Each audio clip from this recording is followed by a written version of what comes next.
আচ্ছা, এই ব্র্যান্ডটিকে চেনেন? সুরাপ্রেমীদের কাছে তো কিন্তু একটি অত্যন্ত গুরুত্বপূর্ণ পছন্দের একটা ব্র্যান্ড, তাই না? রাম। ঠান্ডা লেগেছে? একটু রাম খেয়ে নাও। রাম খেয়ে ঘুম দাও, দেখবে ঠিক হয়ে গেছে। বন্ধু মহলে অনেকেই এমন কথা বলে থাকে, যেন রাম আসলে ঔষধ। সত্যিই কি তাই? ইতিহাস বলছে 19 শতকে একসময় চিকিৎসকরাও সর্দি জ্বরে সীমিত পরিমাণে রাম পান করতে বলতেন।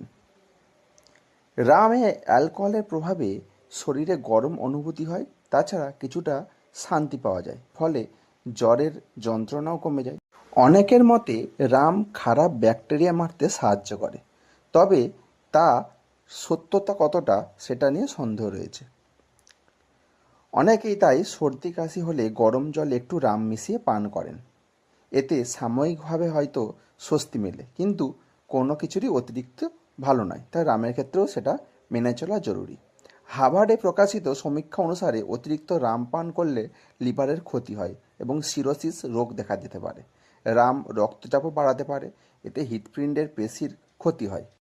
আচ্ছা, এবার সুরাপ্রেমীরা বলুন দেখি, এই রামের ফুল ফর্ম কি জানেন না?